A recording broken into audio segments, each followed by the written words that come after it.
రాజశేఖర రెడ్డి గారు వచ్చిన తర్వాత దాన్ని ఎన్ని ఇబ్బందులు పెట్టాలో, ఏది పోలవరం ప్రాజెక్టుని ఎన్ని ఇబ్బందులు పెట్టాలో అన్ని ఇబ్బందులు రాజశేఖర రెడ్డి గారి టైంలో జరిగాయి అనేటువంటి మాట మాట్లాడారు. నేను ఒక మాట చాలా సూటిగా రాష్ట్ర ముఖ్యమంత్రి గారిని నారా చంద్రబాబు నాయుడు గారిని అడుగుతా ఉన్నా. ఇది చాలా రోజుల క్రితం నుంచి, అంటే భారతదేశానికి స్వాతంత్రం వచ్చిన దగ్గర నుంచి కూడా ఈ ప్రాజెక్టును నిర్మించాలనేటువంటి ప్రపోజల్ ముఖ్యంగా స్వాతంత్రానికి పూర్వమే 1941లో ఈ ప్రపోజల్ వచ్చింది. అప్పటి నుంచి సాగుతానే ఉంది.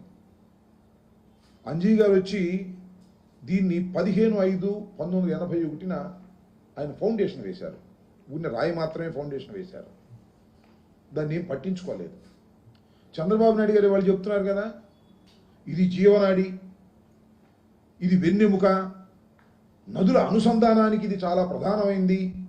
పోలవరం ప్రాజెక్ట్ అనేది నిర్మాణం జరిగితే రాష్ట్ర ప్రజలు నీటి కోసం, నీటి ఎద్దడి కోసం, ఇంక్లూడింగ్ రాయలసీమ ఎక్కడా కూడా ఇబ్బంది పడవలసిన అవసరం ఉండదు. అలాంటి మహత్తరమైన ప్రాజెక్టు ఇది అని చెప్తున్నారు. సంతోషం.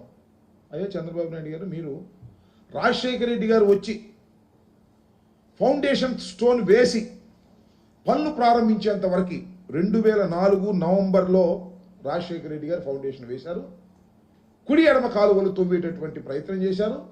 చాలా వేగవంతంగా ఆ కార్యక్రమాల్ని ప్రారంభించేటటువంటి పని రాజశేఖర రెడ్డి గారు చేశారు. నేను అడుగుతా ఉన్నా, చంద్రబాబు నాయుడు గారు ఎన్టీ రామారావు గారిని వెన్నుపోటు పొడిచి అధికారంలోకి వచ్చిన తర్వాత కంటిన్యూస్గా, ఈ రాష్ట్ర దురదృష్టమో అదృష్టమో నాకు తెలియదు కానీ, మళ్ళా రాజశేఖర రెడ్డి గారు ముఖ్యమంత్రి అయ్యేంత వరకు 2004 వరకు మీరే ముఖ్యమంత్రిగా ఉన్నారుగా, ఎందుకు ఈ జీవనాడి గురించి అసలు మీరు ఆలోచన చేయలేదు? ఎందుకు దీనికి ఫౌండేషన్ స్టోన్ వేసి మళ్ళీ తిరిగి పన్ను ప్రారంభించాలనే ఆలోచన మీకు ఎందుకు రాలేదు? అంజయ్య గారు 1981లో ఫౌండేషన్ వేశారు అని చెప్తున్నారు కదా, ఇన్ని సంవత్సరాలు మీరు ఈ పోలవరం గురించి ఎందుకు ఆలోచించలేదు అంటే, పోలవరం గురించి మీరు చెయ్యాలనేటువంటి సంకల్పమే మీ మనసులో లేదు, మీకు ఆలోచన లేదు.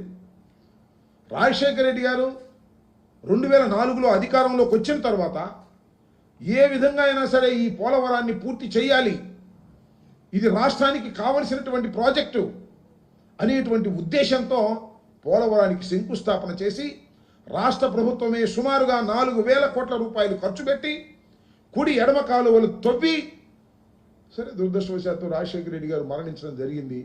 ఆ తర్వాత పరిణామాలు మీ అందరికీ తెలుసు. రాజశేఖర రెడ్డి గారు మరణించారు, కాంగ్రెస్ పార్టీ వచ్చింది. కాంగ్రెస్ పార్టీ కూడా టెండర్ ట్రాల్ స్ట్రైక్ ఇచ్చారు, వాళ్ళు కొన్ని పనులు చేశారు. దురదృష్టవశాత్తు రాష్ట్రం విడిపోయింది. విడిపోయినప్పుడు ఏం జరిగింది? ఇది చాలా ముఖ్యమైన ప్రాజెక్టు కాబట్టి దీన్ని జాతీయ ప్రాజెక్టుగా డిక్లేర్ చేశారు వారు. మనకు రాష్ట్రం విడిపోయినా తెలంగాణ లాంటి ఆదాయం కలిగినటువంటి మహాపట్టణం మనకు లేదు కాబట్టి ఏదో ఒక విధంగా మనకు కొద్ది మొగ్గు వేయాలనేటువంటి ఉద్దేశంతో ఆ రోజున దీన్ని జాతీయ ప్రాజెక్టుగా వారు సంకల్పించి మన విభజన చట్టంలో చాలా క్లియర్గా పెట్టారు. నేను అడుగుతా ఉన్నా, జాతీయ ప్రాజెక్ట్ అంటే ఏంటి? ప్రతి పైసా కూడా కేంద్ర ప్రభుత్వమే ఖర్చు పెట్టి ప్రాజెక్టును పూర్తి చేసి మనకు ఇవ్వాల్సినటువంటి ప్రాజెక్ట్. ఇది ఒక విధంగా రాష్ట్రం విడిపోయిందనే బాధలో ఉన్నా సరే, ఈ పోలవరం ప్రాజెక్టునైనా రాష్ట్ర ప్రభుత్వం యొక్క పైసా ఖర్చు లేకోకుండా ఇది పూర్తి చేస్తారు అనేటువంటి భావన కలిగే విధంగా కేంద్ర ప్రభుత్వం ఆ రోజున కాంగ్రెస్ పార్టీ మనకు చేసింది. ఏం చేశారు మీరు? నేను అడుగుతా ఉన్నాను. నారా చంద్రబాబు నాయుడు గారు ఎంత అద్భుతంగా, చంద్రబాబు నాయుడు గారికి వయసు పెరుగుతూ ఉంది, అనుభవం పెరుగుతూ ఉంది, నైపుణ్యం కూడా బాగా పెరుగుతూ ఉంది. నైపుణ్యం దేనిలో తెలుసా? పచ్చి అవాస్తవాలను వాస్తవంగా చెప్పేదానిలో నైపుణ్యం. అంతా ఎదుటి పార్టీ వాళ్ళ మీద వేసేటటువంటి నైపుణ్యం.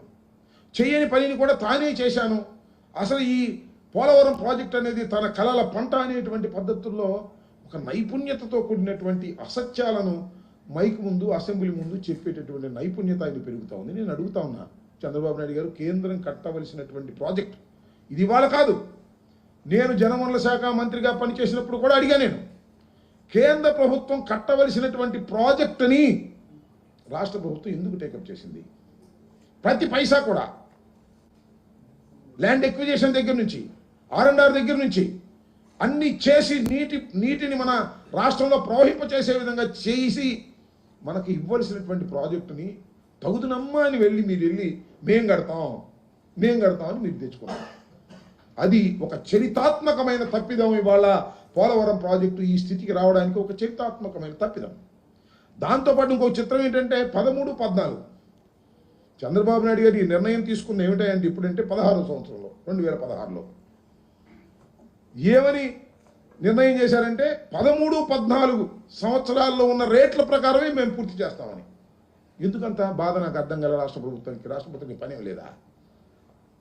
పోలవరం ప్రాజెక్టుని వీళ్ళు పూర్తి చేస్తారా? ఎప్పుడు 13, 14 రేట్లతోనా? అన్యాయం కాదా ఇది? ఏం జరిగింది అసలు ఇక్కడ అంటే కేవలం ఆ ప్రాజెక్టు నీ సొంత కాంట్రాక్టర్లకు ఇచ్చుకొని దానిలో కమిషన్లు కాజేయాలనే ఏకైక దుర్బుద్ధితో నువ్వు రాష్ట్ర ప్రభుత్వం హ్యాండ్లోకి తీసుకుంది. కేంద్ర ప్రభుత్వం చేయవలసినటువంటి ప్రాజెక్టుని మీరు తీసుకుని వాళ్ళ అందమైన అబద్ధాలు చెప్పేటటువంటి కార్యక్రమం చేస్తున్నారు. సరే, దాని మీద అనేక రకాలుగా మమ్మల్ని కూడా విమర్శించేటటువంటి కార్యక్రమాలు చేస్తున్నారు. మళ్ళీ ఇంకో మాట చెప్తాడు, స్వతంత్ర పోరాటంలో ఎంత గొప్పగా పోరాటం చేశారు యోధుల్లాగా ఈయన కూడా 7 మండలాలు అంటే తీసుకురావడానికి పెద్ద పోరాటం చేశాడంట. ప్రమాణ స్వీకారం కూడా ఈయనన్నా అంట. దాంతో ప్రధానమంత్రి గారు కంగారు పడిపోయి 7 మండలాలను తీసుకోమన్నారంట. అది చాలా కీలకమైందంట, అది చాలా గొప్పదంట. దాన్ని అసెంబ్లీలో ఎవరు లేరు కదా అపోజిషన్ అని చెప్పేసి విపరీతమైన పొగడ్తలు పోడుకోవటం, బల్లాలు చదువుకోవటం. ఏంది నాకు అర్థం కాల.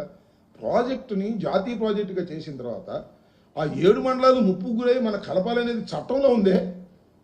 ఆ చట్టంలో ఉన్నదాన్ని నేను పగలు తీసేశాను, పొడి చేశాను అనేటువంటి డబ్బా కొట్టుకునే కార్యక్రమాలు చంద్రబాబు నాయుడు గారు మీ వల్ల అవుతుంది తప్ప ఎవరి వల్ల కాదని కూడా ఈ సందర్భంగా నేను మనవి చేస్తున్నాను. ఇలాంటి కార్యక్రమాలు చేసి మా మీద అదేమంటే మమ్మల్ని కామెంట్ చేస్తాడు. ఇవాళ ఆయన మాట్లాడితే ఇరిగేషన్ శాఖ మంత్రులు ఇంతకుముందు 2 ఉన్నారు. వాళ్ళిద్దరూ ఒక ఆయనేమో 1% అన్నాడు, ఇంక ఆయనేమో డయాఫ్రమ్ వాల్ అంటే నాకు తెలియదు అన్నాడు, అన్ని ప్రాజెక్టులకి డయాఫ్రమ్ వాల్ ఉంటుందని అన్నాడు. మా మీద వ్యంగ్యంగా ఆయన మాట్లాడింది కూడా ఏదో చెప్తాను. ఆయన మాట్లాడి మళ్ళీ అంటాడు నాకెందుకులే అన్నట్టుగా మళ్ళీ తప్పుకునేటువంటి కార్యక్రమాలు చేస్తూ ఉంటాడు. ఆయన ఏం మాట్లాడతాడంటే మా మీద మాట్లాడేటటువంటి కార్యక్రమాలు చేస్తూ ఉన్నాడు.